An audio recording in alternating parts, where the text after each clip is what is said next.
তুষারাবৃত পর্বতের দেশ হিমাচল প্রদেশ। সুবিস্তৃত উপত্যকা থেকে তুষার আবৃত পর্বতমালা কিংবা পাহাড়ি ঝর্ণা দেখতে চাইলে চলে আসুন হিমাচল প্রদেশ।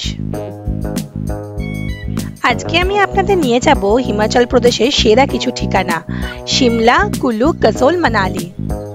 কিভাবে পুরো ট্যুর প্ল্যান করবেন, কি কি ঘুরে দেখবেন, কোথায় থাকবেন, কত টাকা খরচা, খাবার দাবারের খরচাই বা কিরকম, সমস্ত ইনফরমেশন থাকবে আজকের ভিডিওতে। সাথে থাকবে গাড়ির ফোন নাম্বার।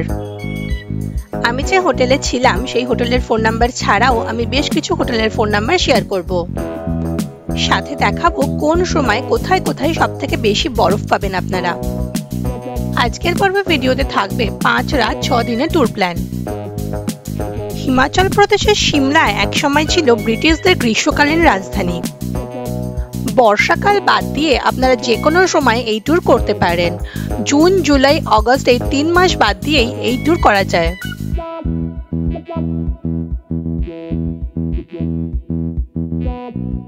নমস্কার বন্ধুরা, আমি Sayani. Welcome to my channel Sayani's box. আজকে আমি কোথায় রয়েছি? মানালিতে। জেনে নিই আমরা কলকাতা থেকে কোথায় আগে আসবেন, কিভাবে শুরু করবেন ট্যুর। 3 রকম ভাবে আপনারা সিমলা যেতে পারেন। ট্রেনে যেতে চাইলে প্রথমেই চলে আসুন হাওড়া স্টেশন, সেখান থেকে ধরে নিন নেতাজি এক্সপ্রেস। সময় লাগবে প্রায় 34 ঘন্টা। স্লিপারে ভাড়া 710 টাকা, এসি 3 টায়ারে ভাড়া 1860 টাকা। হাওড়া স্টেশন থেকে রাত 9:55 ছেড়ে 36 ঘন্টা পরে ভোর 3টেয় পৌঁছাবে কালকা। কালকা থেকে আপনারা সড়ক পথেও যেতে পারেন কিংবা টয় ট্রেনে করেও যেতে পারেন। আমরা যাব টয় ট্রেনে করে।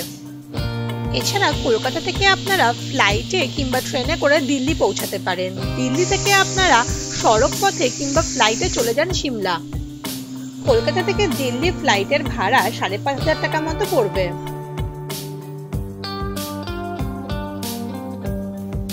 আমাদের টার্গেট ছিল কালকা সিমলা টয় ট্রেন জার্নি করা। এটি ওয়ার্ল্ড হেরিটেজ, তাই ডিরেক্টলি সিমলায় না গিয়ে আমরা আগে কালকায় আসলাম। ফ্লাইট থেকে নেমে দিল্লি থেকে কালকা যেতে সড়ক পথে সময় লাগবে প্রায় 8 ঘন্টা। এছাড়াও আরো একভাবে যাওয়া যায়। কলকাতা থেকে ফ্লাইটে আপনারা চণ্ডীগড় চলে যান, চণ্ডীগড় থেকে আপনারা চলে যান সিমলা। চলুন কালকায় আমরা যে হোটেলে ছিলাম সেটা দেখিয়ে দিই। আমরা ছিলাম লোটাস গ্র্যান্ড হোটেলে। এটি কালকা স্টেশনের একদম কাছাকাছি 300 মিটার দূরত্বে। আমাদের হোটেল ভাড়া নিয়েছিল 2,500 টাকা, তবে সিজন অনুযায়ী দামে ডিপেন্ড করে। ডিনারটা আমরা ঘরে বসেই সেরে নিলাম, কারণ ভোরবেলা রয়েছে আমাদের টয় ট্রেন জার্নি। ঘড়িতে বাজে 4:50। আমরা আমাদের কালকার হোটেল থেকে এখন চেক আউট করছি। আমরা আগে থেকেই টয় ট্রেনের টিকিট অনলাইনে বুক করে নিয়েছিলাম। আপনারা যদি ভাবেন এখানে সিজনে এসে টিকিট বুক করবেন, সেটা কিন্তু টিকিট পাবেন না। আমাদের সামনে অনেকেই ফিরে গেল। প্রথম টয় ট্রেন ছাড়ে ভোর 3:30। আমরা যাচ্ছি 5:45 ট্রেনে। এরপরেও আরো 3টে ট্রেন রয়েছে। আমাদের ট্রেন দিয়েছিল 6 নম্বর প্ল্যাটফর্মে। ট্রেনের ভাড়া মোটামুটি 65 টাকা থেকে শুরু। আমাদের সিট নাম্বার পড়েছিল 14-15। লাগেজ রাখার আলাদা ভেতরে জায়গা রয়েছে। সিটগুলো দেখুন, আপনারা চাইলে যে কোনো ডিরেকশনেই বসতে পারেন। এই টয় ট্রেনে কিন্তু ব্রেকফাস্ট দেয়। আপনারা যখন টিকিট বুক করবেন তখনই এটি বুক করে নেবেন একসাথে। এই সময়ে ট্রেন জার্নি করলে আপনারা সকালবেলা খুব সুন্দর এক সূর্যোদয় টয় ট্রেনে বসেই দেখতে পারবেন। ফেব্রুয়ারি মাসে আসলে আপনারা এই জার্নিতে বরফও দেখতে পাবেন। পৌঁছে গেলাম আমরা সিমলা স্টেশন। স্টেশন থেকে বেরিয়েই বাইরে প্রচুর গাড়ি রয়েছে। আপনারা চাইলে শেয়ার গাড়ি কিংবা পার্সোনাল বুক করে ঘুরে নিতে পারেন। সিমলা সাইট সিনে আমরা প্রথমেই আসলাম সংকটমোচন মন্দিরে। প্রথমেই রয়েছে রাম, সীতা এবং হনুমানজির মূর্তি। এরপর মহাদেব বিরাজ করছেন। পাহাড়ের ওপরে এই মন্দির। বেশ অনেকটা সময় এখানে কেটে যাবে। অনেকেই টয় ট্রেন থেকে নেমে হোটেলে চেক ইন করে তারপরে সাইট সিনের জন্য বেরোন, তবে আমরা হোটেলে ঢোকার আগেই পুরো ঘুরে দেখে নিচ্ছি। এরপর যাব আমরা সেকেন্ড পয়েন্ট দেখতে, ইন্ডিয়ান ইনস্টিটিউট অফ স্টাডি। ভেতরে একদম ঢোকার জন্য টিকিট 100 টাকা, আর বাইরের থেকে যদি ঘুরে দেখে আসেন টিকিট 30 টাকা। ভেতরে মিউজিয়াম মতো করা রয়েছে। ঘুরতে পুরো সময় লাগবে 1 থেকে 1.5 ঘন্টা। স্বাধীনতার পর ভারতের প্রেসিডেন্ট কয়েকদিনের জন্য এখানে থাকতেন। ভবনের অসাধারণ আর্কিটেকচার। খুব সুন্দরভাবে সাজানো গোছানো, মেইনটেইন, পরিষ্কার পরিচ্ছন্ন। ভেতরে একটি ক্যাফেও রয়েছে।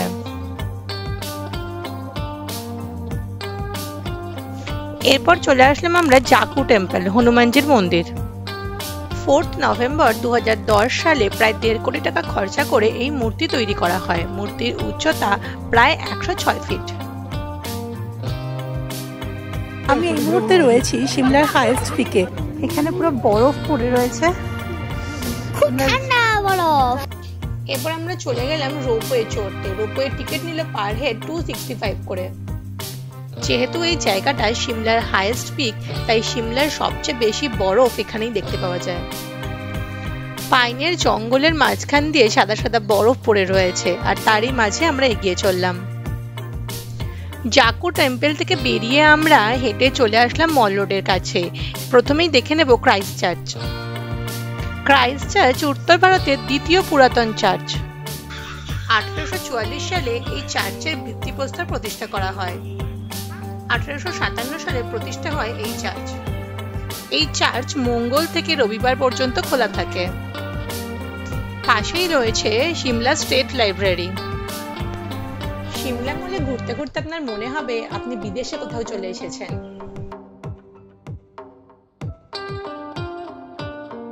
ছবির মতো সুন্দর করে সাজানো ঝা চকচকে সিমলা মল।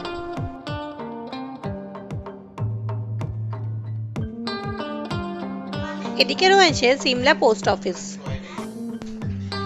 আমরা এবার চলেছি কালীবাড়ির উদ্দেশ্যে। সিমলা মল থেকে পায়ে হাঁটা দূরত্বে কালীবাড়ি। সূর্য প্রায় অস্ত যাওয়ার পথে। 1885 সালে রামচরণ ব্রহ্মচারী শ্যামলা দেবীর মন্দির প্রতিষ্ঠা করেন এই জাকু পাহাড়ে। তারপর ইংরেজরা এখানে এই মন্দির স্থানান্তরিত করে। এখান থেকে খুব সুন্দর সূর্যাস্ত দেখা যায়। মন্দিরের একদম ভেতরে ফটোগ্রাফি বা ভিডিওগ্রাফি অ্যালাউ নয়, তাই বাইরে থেকেই দেখালাম। সন্ধে হতেই আমরা চলে আসলাম আবার মল রোডে। সন্ধেবেলা যেন মল রোড আরো দারুণ ভাবে সেজে উঠেছে। নানা রকমের লাইট, কোলাহলপূর্ণ। মল রোডে কিন্তু আপনারা খাবারের প্রচুর অপশন পেয়ে যাবেন। আমরা ডিনারটা এখান থেকেই আজ সেরে নেব। এরপর আমরা চলে আসলাম লাক্কার বাজার। মল রোড থেকে হাঁটা পথেই। এখানে আপনারা প্রচুর ছোট বড় জিনিস পেয়ে যাবেন। লাক্কার বাজার থেকে কিছু কেনাকাটা করে আমরা সোজা চলে যাব আমাদের হোটেলে। আমাদের হোটেল সত্যম গ্র্যান্ড। ফোন নাম্বার স্ক্রিনে দিয়ে রাখলাম। পার নাইট 2500 টাকা করে ভাড়া। আমি আমাদের হোটেল ছাড়া আরো বেশ কিছু হোটেলের ফোন নাম্বার স্ক্রিনে দিয়ে রাখলাম। তবে আপনারা মাথায় রাখবেন সিজনে কিন্তু দামের হেরফের ঘটে।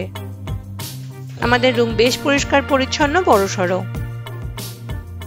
ঝটপট ব্রেকফাস্ট সেরে আমরা বেরিয়ে পড়লাম। আমরা সাইট সিন করতে করতে আজকে যাব কাসোল।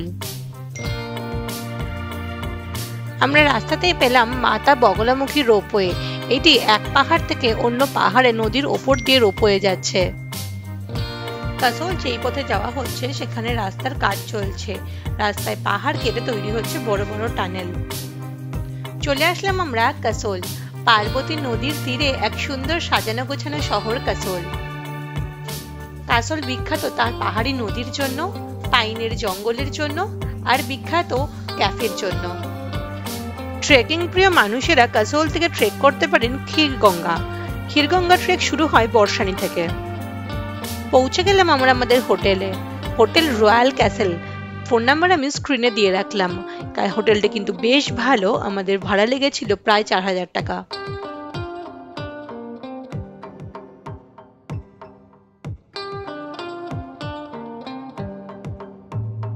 হোটেলের সাথে তার নিজস্ব ক্যাফেও রয়েছে, সোহো কাসোল। চলুন আপনাদের ক্যাফেটা ঘুরিয়ে একবার দেখিয়ে আনি।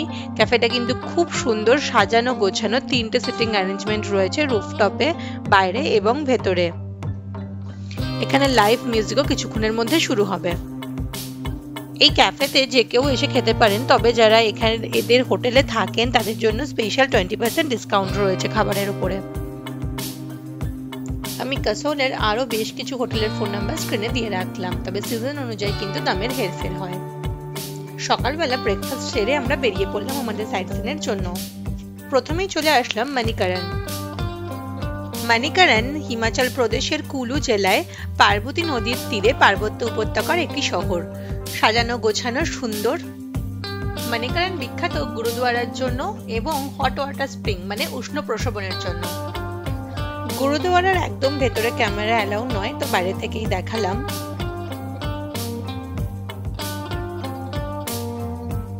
এখানকার লাঙ্গার খানা, এখানে যে কেউ খাবার খেতে পারেন বিনামূল্যে।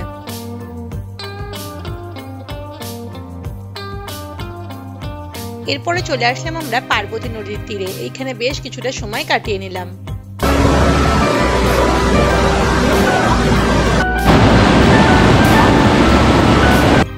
এতটাই ঠান্ডা লাগছিল যে পাশের এক চায়ের দোকানে গিয়ে আগুনে হাত সেঁকে চা খেয়ে নিলাম, সাথে নিলাম কুল্লুর লোকাল ডিশ সিদ্ধু। এবার আমরা চলে আসলাম কুল্লুর মার্কেটে। আমরা সিমলা থেকে কুল্লু গাড়ি বুক করে নিয়েছিলাম, আমাদের নিয়েছিল 4000 টাকা। আপনারা চাইলে প্রাইভেট বাসেও আসতে পারেন কিংবা গভর্নমেন্ট বাসেও আসতে পারেন। প্রাইভেট বাস ভাড়া নেবে 750 টাকা। আমরা এবার ঘুরে দেখে নেব কুল্লুর শাল মার্কেট। ঢুকে পড়লাম এক দোকানে, এখানে শাল তৈরি হয় আর উপরে সমস্ত কিছু বিক্রি হয়। এরপর চলে আসলাম আমরা ফার্স্ট ফ্লোরে। এখানে সব দারুণ দারুণ কালেকশন, ছোট থেকে বড় সবারই জিনিস পাওয়া যায়। রাস্তাতে কিছু খাবার দাবার খেয়ে আমরা চলে আসলাম মানালিতে আমাদের হোটেলে। মানালি পৌঁছাতে পৌঁছাতে আমাদের প্রায় সন্ধে হয়ে এসেছে, হালকা বৃষ্টিও শুরু হয়েছে। মানালিতে রয়েছি আমরা হোটেল ইন্ডাসন। হোটেল বেশ বড়, সাজানো গোছানো। আমাদের ভাড়া নিয়েছিল পার ডে 3000 টাকা করে। অনেকটাই রাত হয়ে গেছিল আমাদের, আর আমরা খুব টায়ার্ডও ছিলাম, তাই ঘরে বসে ডিনারটা সেরে নিলাম। মানালি থেকে প্রথম দিন আজ আমরা যাব সোলাং ভ্যালি। সোলাং ভ্যালিতে যাওয়ার জন্য বেশ সকাল সকাল বেরোতে হবে, নয়তো রাস্তায় কিন্তু পরে ট্রাফিক পাবেন। এক অসাধারণ সূর্যোদয় দেখতে দেখতে আমরা আজকের দিনটা শুরু করলাম। আমরা যেই গাড়ি করে সাইট সিন করছি সেই গাড়ি করে কিন্তু সোলাং ভ্যালি যাওয়া যাবে না। সোলাং ভ্যালি যাওয়ার জন্য আমাদের 4x4 চিমনি নিতে হবে অথবা এটিভি বাইকে করে যেতে হবে। এর জন্য আলাদা চার্জ লাগবে। রাস্তা, বাড়ি, গাছপালা সবই বরফে ঢেকে গেছে। এই যে গাছগুলো আপেল গাছ। ফাইনালি আমরা পৌঁছে গেলাম সোলাং ভ্যালি। চারিদিক বরফে ঢাকা। এখানে বিভিন্ন স্নো অ্যাক্টিভিটির ব্যবস্থা রয়েছে। বিভিন্ন রকমের স্নো অ্যাক্টিভিটি এখানে রয়েছে। আপনারা চাইলে এখানে আসার আগে নিচে থেকে যেখানে আপনারা গাড়ি চেঞ্জ করলেন সেখান থেকেও টিকিট বুক করে আসতে পারেন, কিংবা উপরে এসে এখানেও টিকিট কেটে করে নিতে পারেন। আমার চ্যানেলে সিমলা, কাসোল, মানালি সমস্ত লোকেশনেরই আলাদা আলাদা করে ভিডিও ডিটেইলে দেওয়া রয়েছে। স্নো অ্যাক্টিভিটির জন্য কিরকম খরচা তারও একটা ভিডিও রয়েছে, আপনারা চাইলে দেখে নিতে পারেন। লিংক আমি ডেসক্রিপশন বক্সে দিয়ে রাখলাম।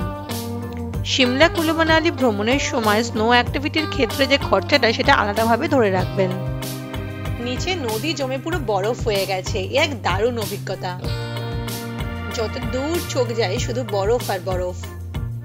সোলাং ভ্যালিতে এসে যেন ফিরে যাওয়ার ইচ্ছাই করছিল না।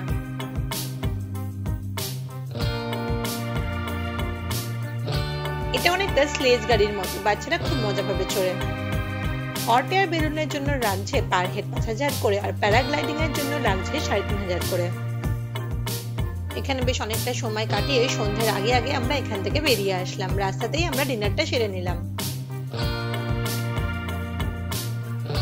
এরপর পরের দিন সকাল সকাল উঠে আমরা ব্রেকফাস্ট সেরে বেরিয়ে পড়লাম মানালির সাইট সিনের জন্য। আমাদের হোটেলের ফোন নাম্বার আমি স্ক্রিনে দিয়ে রাখলাম। মানালি সাইট সিনে আমরা দ্বিতীয় দিনে প্রথমেই যাব হিড়িম্বা দেবী টেম্পল। হিড়িম্বা দেবী মন্দিরের অপর নাম ধুমগাড়ি মন্দির। এটি একটি প্রাচীন গুহা মন্দির। হিন্দি, বাংলা অনেক সিনেমার শুটিং এই মানালিতে হয়েছিল।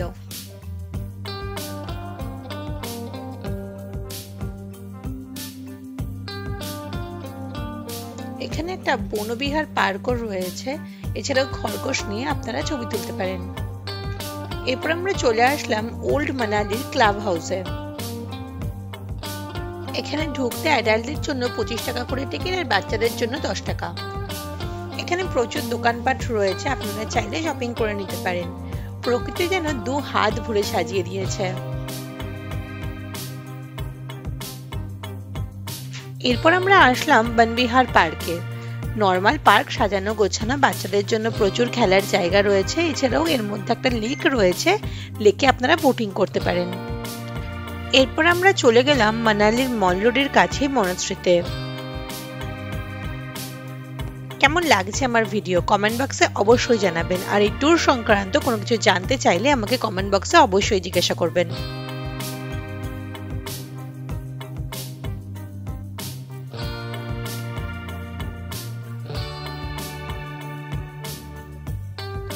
এরপর আমরা মল রোড ঘুরে দেখে নিলাম।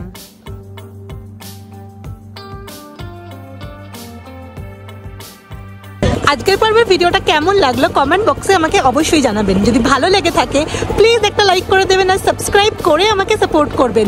খুব তাড়াতাড়ি ফিরে আসবো নতুন একটা ভিডিও নিয়ে। ভালো থাকবেন, সুস্থ থাকবেন।